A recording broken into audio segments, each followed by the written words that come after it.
미국의 뉴욕 매치의 투수이자 몬트리올 엑스포의 구원 투수로 명성을 날리는 아주 유명한 야구 선수 팀 버크라고 하는 사람이 있습니다. 메이저리그의 명성을 떨치던 그는 34살 때, 이 구원 투수로는 34살 때는 정말 한창 잘 나가는 때죠. 은퇴를 선언하게 됩니다. 그때 그가 받고 있었던 연봉은 한 200만 달러, 1년에 한국 돈으로 한 22억 원쯤 된 것입니다. 그가 은퇴한 이유는 매우 놀랍습니다. 그는 5명의 아이들을 입양을 했는데 이 아이들을 좀 더 잘 돌보기 위해서 1년에 22억 원씩 받는 야구 선수로서 구원 투수로 그 명성을 다 내려놓은 것입니다. 더 놀라운 것은 그가 입양한 아이들 5명이 모두 다 장애아였다는 사실입니다. 큰딸 스테파니는 한국에서 조산아로 태어나서 심장에 구멍이 뚫려서 부모님에게 버림을 받았고, 그리고 그녀를 수술시켜서 딸로 입양을 한 것입니다. 둘째 라이언은 과테말라의 남자로서 갑상선에 문제가 있고 정신질환의 아이였습니다. 셋째 니콜은 첫째 스테파니처럼 한국 여자아이로 태어날 때부터 오른손이 없고 심장에 문제가 있으며 간질이 있어서 하루에도 수십 번 발작을 하기 때문에 부모가 버렸다는 소식을 들었습니다. 그리고는 데려와 입양을 하게 된 것이고, 넷째 웨이는 다리에 장애가 있는 베트남의 남자아이로 길거리에 버려진 아이였습니다. 5번째 이 아이는 둘째 라이언처럼 과테말라에서 태어난 아이였습니다. 구순구개열이라고 하는 소아 선천성 질병이 있어서 버림받았는데 딸려 입양한 후에 치료하고 이 5명의 입양아들을 자기 자녀로 삼은 것입니다. 이처럼 국적도 다양한 5명의 버림받은 아이들을 입양해서 장애를 치료해주고 돌봐주고 있는 팀 버크, 그리고 그의 아내 크리스티는 이렇게 말했습니다. 우리는 불쌍한 이 아이들의 운명을 바꿔놓았습니다. 왜냐하면 이 아이들은 아무도 돌봐주지 않으면 죽을 아이들이었으니까요. 그러나 돌아보면 이 아이들을 키우면서 우리 부부가 깨달은 것은 오히려 이 아이들이 우리의 운명을 바꿔놓았다는 사실을 뒤늦게 깨달은 것입니다. 하나님께서 우리 인생 전체를 행복하게 만들어 가셨습니다. 이 아이들은 우리에게 감사가 무엇인지를 알게 했고 행복을 깨닫게 해 주었고, 그리고 고통을 극복할 수 있는 힘을 주었고, 참 그리스도인의 삶이 무엇인지를 가르쳐주고 있습니다. 여러분, 조금 전에 우리 서영 안수집사님이 기도를 참 잘하셨습니다. 여러분, 사랑의 은사보다 더 위대한 은사는 없습니다. 따라하세요. 사랑을 따라 구하라. 여러분, 가장 위대한 사랑은, 가장 위대한 은사는, 가장 위대한 사랑의 성령의 열매는 사실은 사랑인 것입니다. 그래서 병 고치는 은사나 방언이나 방언 통역이나 예언이나 모든 것 기본 중에 기본이 바로 사랑이라고 하는 것이죠. 여러분, 사랑의 은사를 다 받는 그런 여러분 되길 바랍니다. 여러분, 성령 충만해서 사랑의 열매가 맺혀지는 그런 여러분 되길 바랍니다. 자, 여러분, 제가 이 성령의 은사를 강해하면서 첫째 날 이런 얘기를 했습니다. 자, 이 믿음이라는 것은 뭘까? 여러분, 은사 가운데 이 2개의 은사를 잘 기억하셔야 합니다. 이 1개의 은사가 뭘까? 믿음의 은사인데요. 이 믿음의 은사는 믿음의 열매이면서 동시에 은사나 하는 거예요. 성령의 열매이면서 성령의 은사인 것이 믿음입니다. 동시에 또 하나 있는데, 여러분, 성령의 열매이면서 성령의 은사인 것이 바로 사랑이라고 하는 것입니다. 여러분에게 이런 믿음과 사랑이 있게 되어지기를 주의 이름으로 축원합니다. 자, 고린도전서가 말하는 성령의 9가지 은사 중에서 말하는 은사, 이 혀의 은사가 3가지입니다. 방언입니다. 방언 통역입니다. 그 다음에 예언입니다. 이건 다 입으로 하는 것입니다. 여러분, 은사 가운데 가장 먼저 등장하는 은사가 바로 혀의 은사인데, 왜 이 혀의 은사가 맨 먼저 등장을 하겠나? 입술이 변하지 않으면 축복이 되지 않고, 입술이 변하지 않으면 사랑이 되지 않고, 입술이 변하지 않으면 사람의 인생 전체는 망가지는 거예요. 여러분의 입술, 성령의 통장을 받고 성령의 역사함이 일어나게 되어지길 주의 이름으로 축원합니다. 이 은사를 사람의 혀를 사용하여서 행하는 초자연적인 인사이기 때문에 이 은사를 뭐라고 말하냐? 구변의 은사라 그럽니다. 구변의 은사. 야고보 3장 6절에 보니까 혀는 곧 불이요 불의 세계라. 혀는 우리의 지체 중에서 온몸을 더럽히고 상의 바퀴를 불사르나니 그 사르는 것이 지옥불에서 나느니라 그랬습니다. 자, 이 혀라고 하는 것이 길들여져야 된다. 성령 충만하게 되어지면 이 혀에는 초자연적인 성령이 역사하기 때문에 여러분, 인간의 영, 악한 영, 하나님의 영 성령이 인간의 영을 지배하게 되는 것입니다. 성령이 원하는 것을 말하고 교회에 덕을 세우고 성도들에게 힘이 되는 이런 말을 하는 이런 은사가 얼마나 귀중한 은사인지 모르겠습니다. 자, 이 예언의 은사라고 하는 건 뭘까? 따라하세요. 성령의 초자연적인 역사로 하나님이 하시고자 하는 일을 다른 사람에게 전해주는 것이다. 하나님이 하고자 하는 일을 다른 사람에게 전해주는 거예요.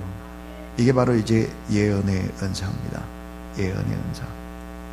성경에 보니까 사도 바울은 복음을 전하다가 이제 자기가 예루살렘으로 가야 되겠다. 그러니까 주변의 사람들이 이렇게 예언을 한 거예요. 예루살렘에 가면 큰 고난이 있습니다. 가지 마세요. 이렇게 예언을 했습니다. 근데 이 예언은요, 동일하게 세 부류가 똑같이 예언을 하는 겁니다. 자, 주변에 있던 사람도 그랬고, 수많은 전도자들도 그랬고, 심지어는 빌립의 딸들도 가면 안 됩니다. 고난이 있습니다. 이 세 부류가 똑같이 바울이 예루살렘에 가면 고난을 받고 결국은 체포돼서 나중에는 아주 곤욕을 치를 것이다 하는 것들을 다 내다본 것입니다. 자, 예언의 은사, 아주 중요한 은사 가운데 하나인 것입니다. 저도 저의 삶을 돌아봅니다. 제가 대학 1학년, 2학년 때인데 1학년 때 저희 교회에 전도사님이 새로 오셨어요. 기도 많이 하는 분이에요. 이분은 한번 자리에 앉아서 기도했다면 한 5시간, 6시간씩 쭉쭉 기도를 하는 분인데, 이분을 따라서 제가 광주 기도원에 갔는데, 여러분, 제가 대학 1학년 때니까 뭐 이렇게 기도를 깊이 하는 스타일이 못 되잖아요. 몇 명이 가서 기도하는데 전도사님이 옆에 바위에 앉았고, 내가 이제 이쪽 바위에 앉았고, 다른 분이 바위에 다 자리를 잡아가지고 기도를 시작을 하는데, 밤 한 12시쯤 도착을 해서 기도를 하는데, 저는 기도를 한 20분쯤 하고 나니까 할 게 없어요. 근데 전도사님은 뭐 계속 따발총 쏘는 것처럼 막 하는 거예요. 그때 제가 방언의 은사를 못 받을 때군요. 밤새도록 하죠. 밤새도록. 근데 이분이 저에 대해서 기도를 하고 난 다음에 이렇게 말했어요. 제가 여러분, 대학을 늦게 들어갔지 않습니까? 그리고 대학 2학년 때 벌써 27살이었거든요. 그러니까 제가 교회에서 집사였다고요. 대학 7살, 대학 2학년에 27살에 집사였는데, 저한테 기도를 하고 그렇게 말씀해요. 집사님은 꼭 신학을 하면 목사님이 될 것 같아요. 잘 준비하세요. 근데 제가 이런 얘기를 수없이 들었어요. 수없이. 근데 제가 신학대학원에 이제 입학을 했을 때 일입니다. 신학대학원에 입학을 했는데 저를 위해서 기도해 주는 어떤 분이 이런 말을 했습니다. 전도사님은 사도적 은사가 있다고. 사도. 그래서 아마 이 전도사님 곁에 있는 사람들을 많이 이렇게 세우는, 그리고 많이 가르치는 사도적 은사가 있어서 아마 사람을 세우고 가르치는 일을 하게 될 거라고 이렇게 얘기를 했어요. 근데 이렇게 돌아보면 이런 얘기를 계속 듣고 자랐거든요. 제가 이렇게 생각을 해보면 참 그 예언은 정말 맞아떨어졌다는 생각을 하게 되고, 기도하는 사람들의 이야기가 이게 헛되이 흘러가서는 안 되겠구나 하는 생각을 많이 하게 되죠. 여러분, 참된 예언이란 뭘까? 참된 예언이라고 하는 것은 하나님이 주신 권위로 하는 것이고, 예수 그리스도 중심으로 하는 것이고, 성령의 감동으로 하는 것이고, 모든 은사는 사랑의 은사가 기본이기 때문에 사랑으로 하는 것입니다. 자, 이제 예언의 은사의 특징이 뭘까 하는 거예요. 자, 이제 첫 번째, 예언의 은사의 특징은 무엇일까 하는 거예요. 예언의 은사는 물론 여러분 모든 성도들에게 다 임하는 것은 아닙니다. 그런데 우리가 알아야 될 것이 있어요. 따라하세요. 모든 그리스도인에게 잠재적으로 예언의 능력이 있다. 모든 그리스도인에게는 잠재적으로 예언의 능력이 있다 하는 거예요. 이거 꼭 기억해야 돼요. 모든 그리스도인에게는 잠재적으로 예언의 능력이 있는 거예요. 사도행전 2장 18절에 요엘서의 말씀을 인용해가지고 이렇게 말했어요. 그때 내가 내 영으로 나의 남종과 여종들에게 부어주리니, 따라서 저희가 예언할 것이요. 자, 나의 남종과 여종들에게 부어주겠다. 저희가 예언할 것이요. 그렇습니다. 그러니까 이 잠재적으로 모든 그리스도인들에게는 예언적인 능력이 있다는 거예요. 여러분, 그 예언적인 능력을 사모하면 하나님께서 허락해 주신다는 사실을 믿으시기 바랍니다. 또한 이 예언의 특징이라고 하는 것은 하나님의 말씀을 전달하는 것입니다. 계시의 은사인 거예요. 계시의 은사다. 이 성령의 초자연적인 역사로 성령의 감동을 입은 사람들이 하나님의 말씀을 받아서 전달하는 것이다. 여러분, 그래서 받아서 전달하는 것이기 때문에 내가 개인의 감정이 섞이거나 이렇게 해서는 안 된다 하는 것이죠. 이 예언의 은사의 이제 특징이 바로 이제 이런 것들이죠. 예언, 두 번째는 이 예언의 은사는 두 영역이 있다는 것을 알아야 합니다. 예언의 은사는 두 영역이 있다. 이거 잘 아시면 참 좋아요. 근데 사람들이 잘 모르죠. 이것도 역시 이런 기회가 아니면 또 여러분에게 제가 말씀을 드리는 시간도 없죠. 잘. 그래서 여러분이 꼭 기억하면 좋겠어요.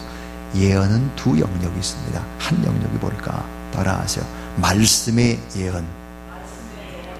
말씀의 예언입니다. 그래서 이 구약의 선지자들이 할 때는 꼭 어떤 말이 붙느냐, 이런 말이 붙어요. 따라하세요. 여호와께서 말씀하여 가라사대. 이게 다 뭐냐? 말씀의 예언이라는 거예요. 자, 구약의 선지자들이 여호와께서 말씀하여 가라사대 그러죠. 근데 여러분, 이 말씀하여 가라사대 이 말이 신약에 오게 되어지면, 특별히 사도행전 이후로 오게 되어지면 달라지게 됩니다.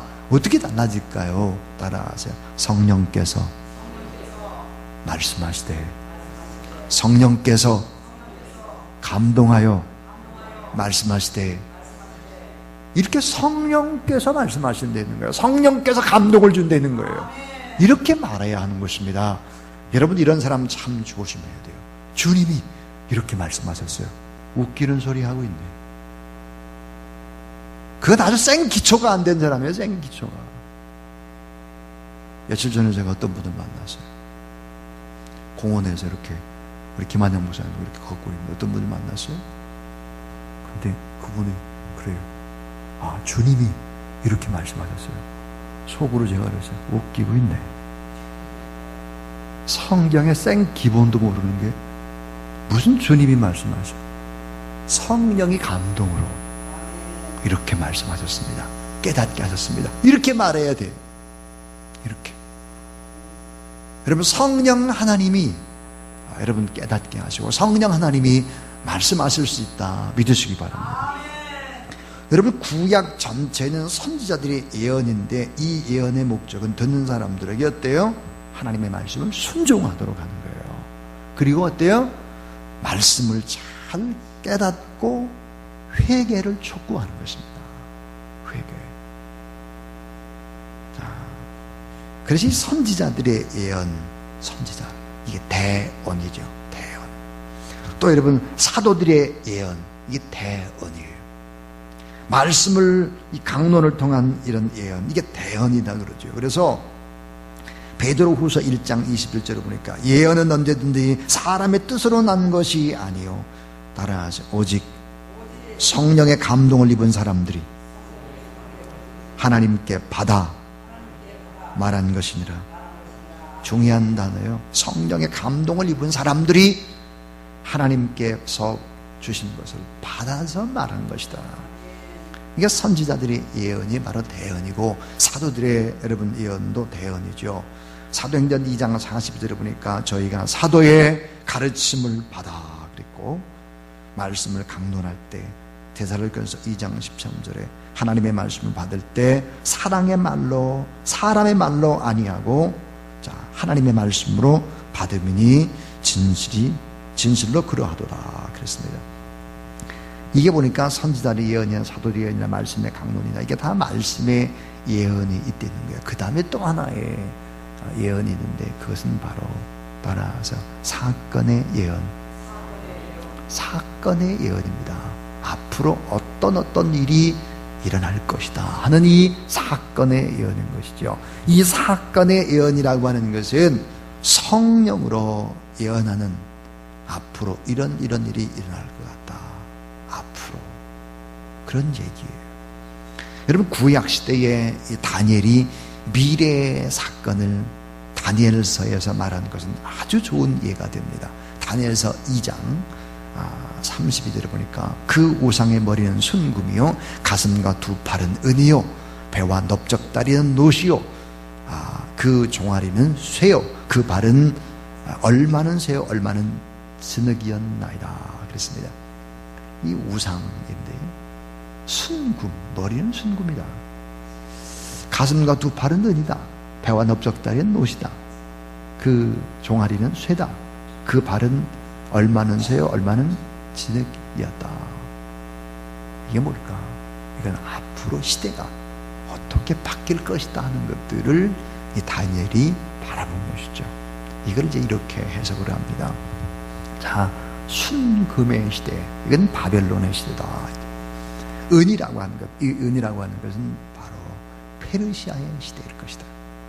노시라고 하는 것은 헬라의 시대다. 그리고 철이라고 하는 것은 로마의 시대다. 이제 시대의 흐름을 앞으로 이런 시대가 될 것이다. 바벨론, 그 다음에 페르시아, 헬라, 로마, 이런 시대로 흘러가게 될 것이다. 이 다니엘이 이제 그렇게 본 거죠. 이 다니엘의 예언은 다 맞아 떨어진 거예요, 사실. 그대로 시대가 그렇게 흘러간 거예요, 사실. 자, 여러분, 신약 시대에도 사도 요한이 요한계시록에서 앞으로 일어날 일에 대한 바로 예언한 사건의 예언이다 하는 것이죠. 그래서 요한계시록에는요 400곳 이상의 구약의 예언을 또 말하고 있다 하는 것입니다. 그래서 이 예언이라고 하는 것은 바로 이제 말씀의 예언이 있고 이렇게 사건의 예언이 있다 하는 것입니다. 자, 그럼 이제 세 번째입니다. 따라하세요. 예언의 목적.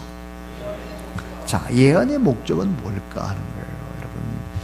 자, 예언이라고 하는 이 말의 의미는 바로 이제 세 가지를 포함하게 되는데, 하나는 뭘까? 집을 세운다. 집을 아주 튼튼하게 세우다. 이 말이 예언이란 뜻이에요.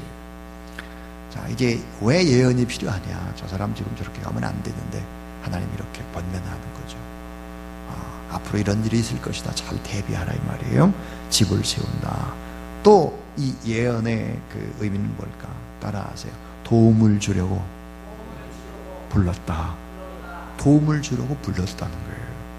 또 하나는 뭐냐면 두려움, 걱정, 염려, 절망을 가라앉히다 그 말이에요. 두려움, 걱정, 염려, 절망을 가라앉히다. 이런 의미가 바로 이제 예언이라는 단어 속에 숨어 있습니다. 이거를 쉽게 말하면 이런 거예요. 사람들, 믿음의 사람들 어때요? 권면하는 거예요. 권면. 그 다음 믿음의 사람들을 위로하는 것입니다. 신자를 위로한다. 고린도전 14장 3절에 권면하고 위로한다. 그리고는 교회에 덕을 세우는 것이다 하는 것이고, 그리고 불신자들, 믿지 않는 사람들에게는 그것이 하나의 기적이고 표적이 되어서 여호와 하나님을 믿게 하는 것이다. 때로는 하나님의 경고가 되기도 하는 것이죠. 이 예언이라고 하는 것이 고시에 합격한 청년들의 신앙 이야기, 사법고시, 행정고시, 뭐 이런 외무고시 합격한 사람들, 책에 소개된 제53회 사법고시 합격생 정선열 자매의 간증은 큰 감동을 줍니다. 자, 이 정선열 자매가 사법고시를 준비하는 동안에 아버지는 갑자기 교통사고를 당해서 산소 마스크를 쓰게 되고 의식을 잃게 됩니다. 아버지가 갑자기 돌아가기 때문에 돌아가셔서 가정 형편이 너무너무 어려웠죠. 그는 이러한 어려움을 딛고 1차 사법시험에 합격을 하지만 2차에는 떨어지게 됩니다. 설상가상으로 그 와중에 어머니가 암으로, 위암으로 큰 대수술을 받게 되고 교통사고 이 상태가 위중해진 아버지는 결국 가족의 곁을 떠나가셨습니다. 자, 이 정선열 자매가 의지할 분은 오로지 하나님 한 분밖에 없었습니다. 오로지 주님의 도우심을 구하며 간절히 기도했습니다. 그때 주님으로부터 성령의 감동과 함께 이런 음성을 들었다는 거예요. 절대 포기하지 말고 나의 때를 기다리고 열심히 준비해서 다시 도전하라. 목사님도 기도해보더니 다시 도전하면 되겠다. 이렇게 이제 말씀을 해주신 것입니다. 이후에 그는 사법고시를 핑계로 게을리했던 신앙생활을 바로잡았습니다. 새벽기도, 예배, 성경 공부 이걸 꾸준히 하면서 사법시험 준비를 하게 된 것이죠. 결국 그 다음에 하나님의 돌보심 가운데 2차 시험에 우수한 성적으로 당당히 합격을 하게 되었습니다. 자, 이 정선열 자매는 이렇게 하나님 앞에 간증합니다.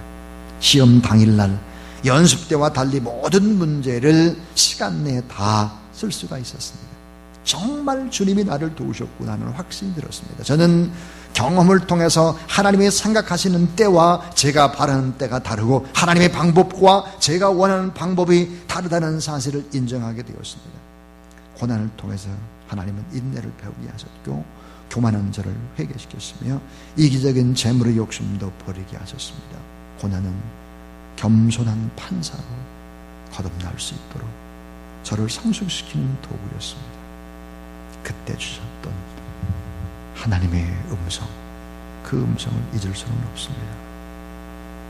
여러분, 이렇게 삶이 곤고하고 어려울 때 기도하게 되면 하나님께서 성령의 감동으로 이렇게 여러분 깨닫게 해주시고 말씀도 주시고 기도하는 목사님을 통해서 앞으로 이렇게 될 거야, 이런 예언과 계시의 말씀을 하나님이 허락하신다는 사실을 믿으시기를 바랍니다. 자, 예언의 이제 성격입니다. 이 예언의 성격, 아까도 얘기했지만 이 예언이라는 것은 숨은 일이 드러나는 거예요. 숨은 일이. 그리고는 판단하고 때로는 책망도 되어지는 것이죠. 그리고는 또 배우게 된다 하는 거예요. 고린도전서 14장 31절입니까? 너희는 다 모든 사람으로 배우게 하고 모든 사람으로 권면을 받게 하기 위하여 하나씩 예언할 수 있느니라 그랬습니다. 한 사람 한 사람씩 예언할 수 있다 하는 거예요.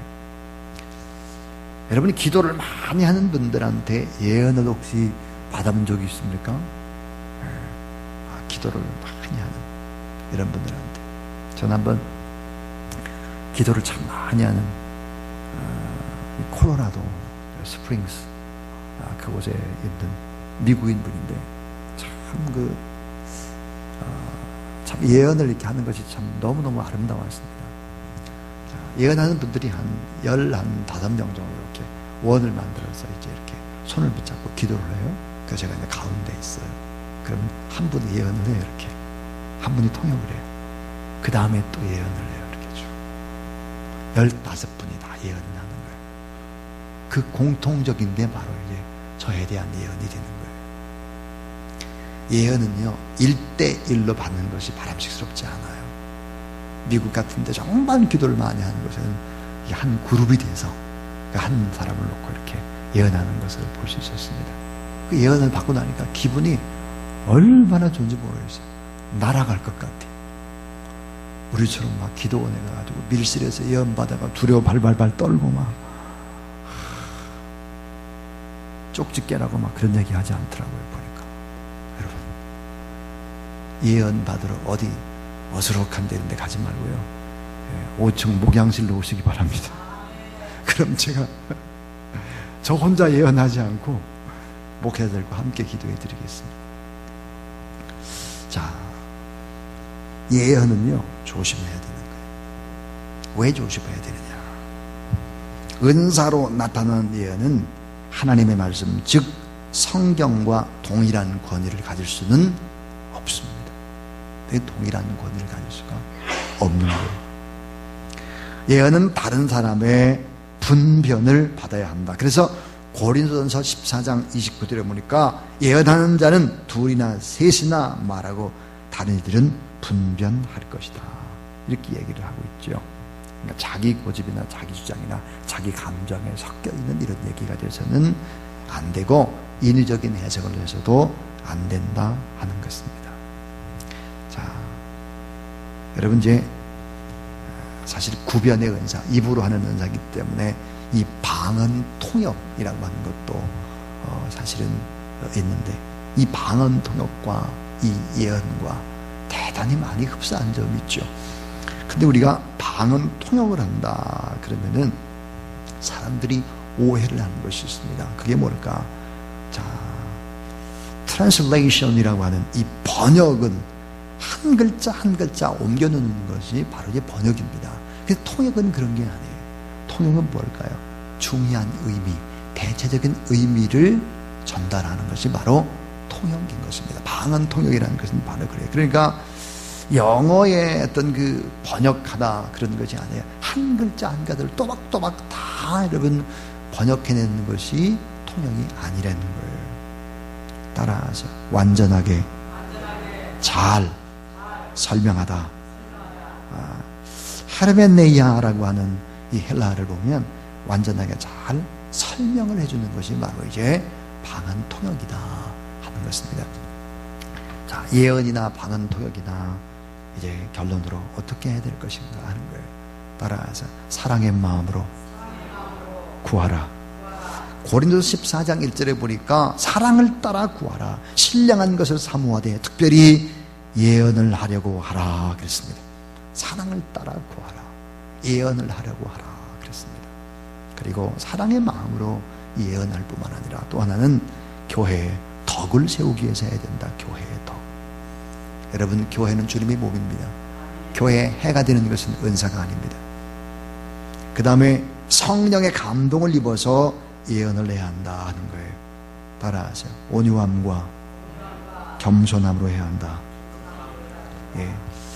여러분 장래의 일을 알아보려고 많이 애쓰는 거 있잖아요. 예. 제가 가끔 이런 얘기를 해요. 무슨 얘기를 하냐면 제가 기도하고 오랫동안 기도했는데 이런 좋은 일이 일어날 것 같아요. 인생에. 이렇게 얘기를 하면 어떤 분이 그렇게 얘기해요. 에이, 우리 목사는 다 좋은 얘기만 해요. 그렇지 않습니다. 제가 좋은 얘기만 하는 게 아니에요. 여러분, 사실은 저만큼 여러분을 위해서 기도하는 사람이 교만인지 모르겠지만 있을까 하는 생각이 들어요. 왜냐하면 여러분 한 분 한 분에 대한 기도를 빠뜨리지 않거든요. 한 분 한 분. 자, 여러분이 감사한금을 했어요. 오늘 이 감사한금을 했잖아요. 그럼 이거 가지고 제 책상으로 올라가죠. 붙잡고 다 기도하죠. 하나. 이걸 다 기도한 다음에 어떻게 하느냐? 제가 띠를 딱 만들어요. 띠를 딱 만들어가지고 오늘 특별 새벽 부흥의 넷째 날 목요일 해가지고 딱 붙여가지고 제 사인을 쫙 하죠. 그리고 주일날 재정부에 넘기는 거예요. 이게 다시 주일날 올라오거든요. 여러 헌금과 함께. 제가 월요일날 오전에 무슨 일이 나냐? 봉투를 붙잡고 하나하나 다 기도하는 거죠. 또 여러분, 주일날 오후가 되면은 각 교회학교, 어린 아이에서부터 청년부까지 모든 보고들이 다 올라와요. 거긴 출석부가 다 올라옵니다. 출석부. 그럼 제가 다 보는 거죠. 교사들 보고 아이들 보고 왜 안 왔나 쫙 다 기도하는 거예요. 월요일 오전은 다 그렇게 시간을 보내는 거예요. 저보다 많이 알고 있는 사람 나오라고 그래요. 정말이에요. 여러분의 생활이 얼마나 어렵구나. 어떤 일이 있구나. 교회 학교에는 이런 일이 있구나. 제가 다 알고 있죠. 그 하나님 앞에 제가 기도하면서 여러분에게 이렇게 권면하잖아요. 이런 좋은 일이 있을 거예요. 이렇게 될 것 같아요. 이렇게 성령이 이렇게 말해요. 그러면 누구에게나 좋은 말 하는 게 아니에요. 여러분의 꼭 맞는 말을 하는 거예요. 따라하세요. 장래일을 알아보려고 애쓰는 것보다 장래를 주께 맡기는 신앙이 더 중요하다. 장래를 하나님 앞에 통째로 맡겨버리는 것이 훨씬 더 장래일을 알려고 하는 것보다 더 중요한 거예요.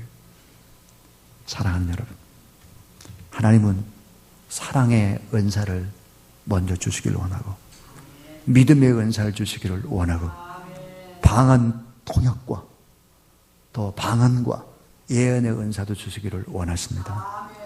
은사는 받으면 참 좋은 것이죠. 주님의 은혜가, 주님의 놀라운 은사가 다 여러분에게 임하게 되기를 주의 이름으로 축복합니다. 사랑의 은사, 믿음의 은사, 방언의 은사, 꼭 여러분 방언의 은사도 이번 기회에 꼭 받으시도록 사모하고 하나님 앞에 기도해서 이 방언의 은사를 받게 되면 여러분 제가 그랬잖아요. 영혼력이 치료가 된다 이거예요. 내 안에 있는 더러운 것이 빠져나온다 이거예요. 기도를 깊이 할 수 있습니다. 아주 유익한 것입니다.